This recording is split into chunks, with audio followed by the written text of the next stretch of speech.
Welcome to QueerTWENTY, the cohort of 2023. QueerTWENTY is egomonk's annual flagship program where we celebrate 20 exceptional queer Indians every year. Today we have Sukhdeep Singh with us, a software engineer by day and a passionate writer and a human rights activist all time. Sukhdeep Singh is the founder and editor of Gaylaxy magazine. He is also the director of Sab Rabde Bande, an award-winning documentary on queer sex in India. Without further ado, let's welcome Sukhdeep. Sukhdeep, thank you so much for joining. Gaylaxy has served as a platform that has given space to rural queer voices. This is something that is sadly not very common because even amongst queer narratives, we have box doors as upper class queer gay men. These are the narratives that get most attention. But given your and Galaxy's work in making sure that rural queer voices are also represented, could you share an experience or an anecdote as to how a particular rural queer story has made an impact on you or vice versa? So there are, in fact, a couple of stories, like two of them, which were very painful and in which actually we helped the person I would like to narrate. So one was sick boy, like in his maybe late teens, who once wrote, who was a regular Galaxy reader. So he wrote once a mail to us. It was, in fact, his parents were trying to have his sexuality changed. They were taking him to some doctors, and the doctor was prescribing him like weird kind of therapies where he had to like tie a band, and whenever he would have thoughts around gay, like any gay thoughts, he would have to like uh, and like he'll have to pull the thread so that like it hurts him. So things like that. And the male, when he narrated his story, he said like, I just want like others to know about it. And mostly I've seen what happens in my 10 years or 15 years running Galaxy is that people, even when they have resigned to their fate, they want their stories to be heard, because no one wants to leave this world without being heard in a way. So he wrote that his story, like it was very painful to even read, in fact, where he wrote like he's accepted his fate, but he still wanted to share his story and all. And then it was like very alarming for me. I got in touch with him. I got in touch with other activists who could help, because his parents were taking him to a I think psychologist or psychiatrist. And I got in touch with Ramki of Orinam, who helped then connect him and his parents to a more queer friendly psychiatrist or psychologist. And then like over the next couple of months, uh, his parents started like accepting him at least, and that change in that doctor or psychiatrist also kind of helped. So that is the one of the first things. And he was, I think, from Pune or somewhere. And it was very but from his first email that we received to his later writings has come like a long journey, has come out to his parents, to a few close friends. So it was very encouraging as well for me that I was able to personally help someone. The other particular very very painful story I remember is of a sexual abuse survivor. So there was this again a boy, or like in his 20s, probably man in his 20s, who wrote to us, and his story was very very painful, where he was subjected to child abuse uh, from very his childhood by his own father. His mother had died, and his own father would uh, basically abuse him, and would bring others to basically of his friends to abuse his own child. So, and he was at that point leaving his. He was from south somewhere, Kerala or somewhere, and it was a very painful story again, where he was very suicidal. And and there was a whole story he narrated on why or how he wants to confront his dad, or how he's suicidal. And again, that was, he wanted me to publish the story, but before we published it, I again got in touch with activists, helped him. He was for a short time also coming to Bangalore. So in Bangalore, helped him get in touch with counselors who helped him basically with counseling and helped him come out of his depression. And once he was more stable and at that point, also he wanted to confront his own father.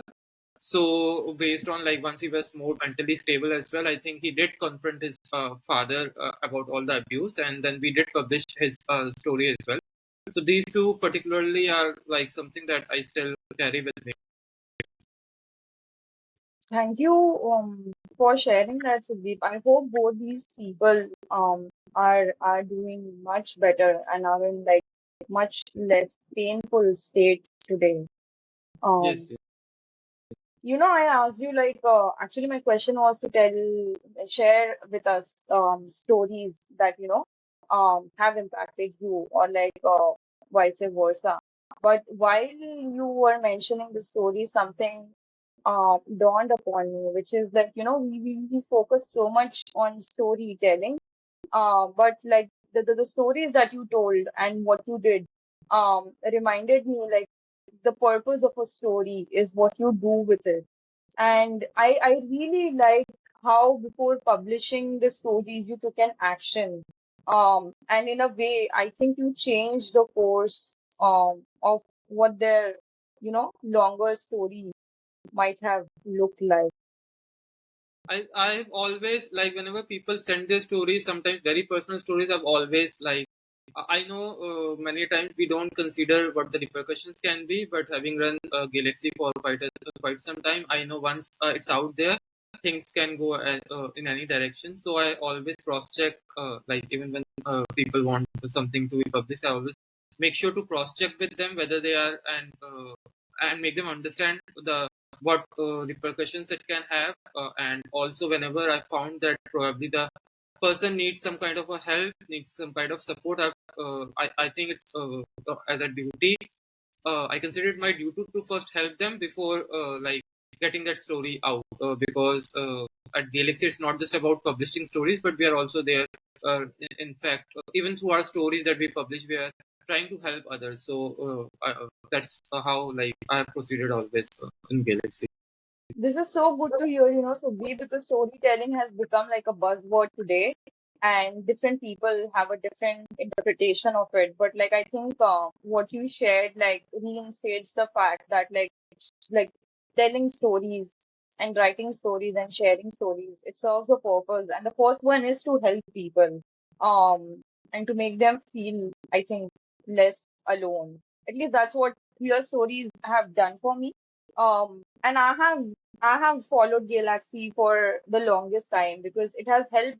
When first I came out as a peer, I didn't understand what it was. I just knew it was a different thing. And this friend of mine, they showed me your website, and I went through the stories. And the first thing that hit me was like one, of course, the access to information, but also like what that access did was like, it reduced my mental isolation by great amount. So I have always been a fan of Galaxy and the fact that it exists.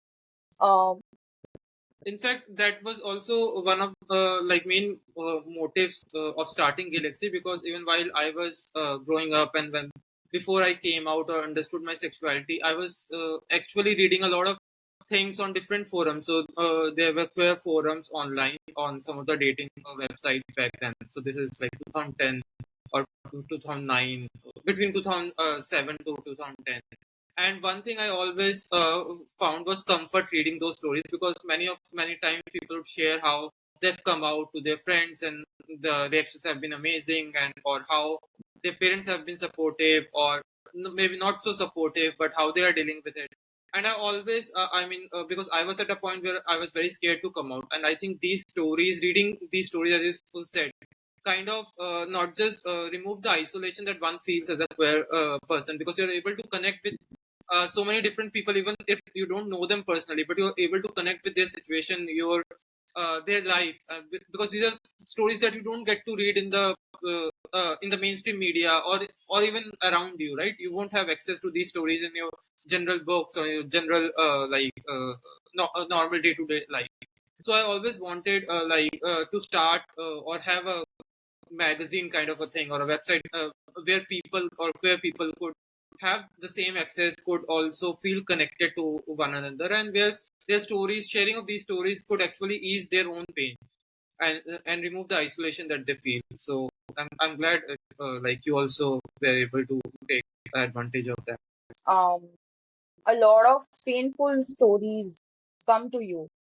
One is that, and two is like Gaylaxy is your baby, your passion project. It's not something you do full time. Like you have a different daytime job. Um, how do you So I'm assuming Gaylaxy is the method of your advocacy for, queer narratives and queer lives. Um, how do you kind of manage the emotional toll that working in any social justice area, especially queer rights, how do you manage the emotional toll it takes on you with, moving forward? Because this is not a fight that we will see end in our lifetimes. I think working social justice movement in itself, as you mentioned, is quite emotionally exhausts you, right? And especially when you do a full-time job, and then you also run a magazine which you have to or a website which you have to kind of keep updated. So that takes other tolls as well in terms of your mental peace, because then you are in a way you're working two jobs, right? And I have to sometimes I've had to sit late night because I want some story need to be published or things like that. So I won't say that it hasn't taken a toll on me. I have been depressed in between because I wanted to achieve something in terms of the story or in terms of how I wanted Galaxy to proceed, but because of all the restrictions or where I was not working full time on Galaxy, I wasn't able to achieve those personal goals, which kind of again uh, made me sad. Apart from that, as you mentioned, sometimes reading these stories itself can be so emotionally, it can take a toll on you emotionally. So it's very difficult. I think how I have coped. Sometimes I've been at times I've been so depressed that I have had to take a break, like for a week. I have also discovered I going on solo. I love now going to solo trips, because that is also, I think, where I tend to recharge my energy and myself. Apart from that, sometimes yes, talking to other queer friends has also helped. But this is not a easy journey, I must say, and it can drain you out of your energy as well. So it's also important to take a break sometimes, which I've done every now and then, I suppose. According to you, Sukhdeep, how has queer media evolved over the past decade? So I'll start with media coverage of queer stories. I think media coverage of queer stories are more sensitive these days and are much more widely covered. Queer stories are much more widely covered than compared to, let's say, 15 or 20 years back, or even 10 years back, 10, 12 years back, when I started Galaxy. When in fact 377 case was the only time when media started talking about it. Otherwise, prior to that, there were not much of queer stories in mainstream media, and even when they would cover it, it was often in a caricature form. So when pride marches meant you had to show people kissing or people in outlandish dresses, and not it would not cover the whole gamut of what pride march is, right? Focusing on only a certain kind of narrative. And otherwise, sometimes the only other times when where issues were covered were when there was some kind of a negative story. So it was either a raid or a murder or something like that, which kind of was never so there was never a positive attitude towards queer stories. But over the years, I think slowly what has happened is, obviously, more and more mainstream medias are covering queer issues and covering it positively. I wouldn't say they are they they are completely okay, they still do a lot of insensitive things. Even now, like personally, I've experienced it many times where the mainstream media has their own narrative and agenda to run, even in queer issues where they want certain queer narratives or only certain kind of comments or quotes, and they would either twist your story or your quote, and they actually do not care about queer people, so to say, or how so misgendering happens, and when you actually point them out, they are in fact very shameless to say, oh, we cannot change it, or this is how it runs, or something like that. And I've had multiple such things with mainstream media. So I'll say while mainstream media is making progress, they're still not up to the mark. In terms of queer media, so 10-15 years back, as I mentioned, because there was a dearth in coverage of queer stories, I think queer media, whether it was Gaylaxy, Gacy, or Gay Bombay, Gay Bombay, no, what was the first, or Varta and Bombay other, Blues. yeah, Bombay Dost, sorry, Bombay Dost or Varta and other such websites of queer media, where our first aim, I think, was to bring queer lives and queer stories as they are, not necessarily through a certain narrative, either negative or certain outlandish narrative. Uh, Also to help people connect, uh, because it was very isolated. One would feel very very isolated, right? Because there was no access to that information that so and so, even within your city, so and so events are happening, or outside of yours, even if you are from a smaller town, there are other cities within India where queer things are happening, right? So, queer media, I would say, started off with such access of information for queer people, as well as helping them read other queer stories. And over the years, with now new age media, which includes Instagram and Facebook and TikTok and other things, what has happened is defining queer media is itself now probably not so easy, because more and more youngsters on these apps, right, social media platforms, they are open about their sexuality, and there are many pages or accounts which actually do a wonderful job of informing people, of sharing news.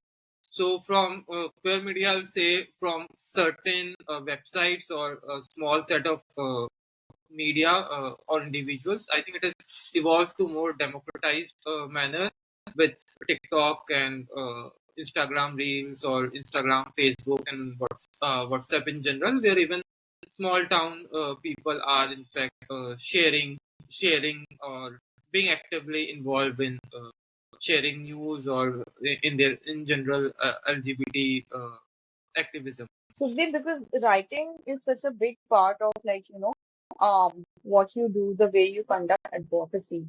If you had to give one point of advice, to one queer writers and to writers, who covered queer stories, what would those be? So to writers who cover queer stories, I think it is important to first also educate yourself a bit. Like there are people who like, especially mainstream or probably, who want to do queer stories but are highly insensitive in the way they frame the questions, right? So I think it is important that you first, and with there's ample information now available throughout the internet and everywhere. You just have to maybe dig a little or put some effort. So before you do a queer narrative or queer story, I think it is important to also educate yourself a bit, be less insensitive, and always do not go there with a set narrative in your mind that this is how you want to cover stories, or only this is the only aspect you want to cover. So that's one thing I would like to say to people who are covering queer narrative. In terms of queer writers, I'll just say it's important to bring out diverse voices. It's important because we still have very few, the diversity in writing is still very limited.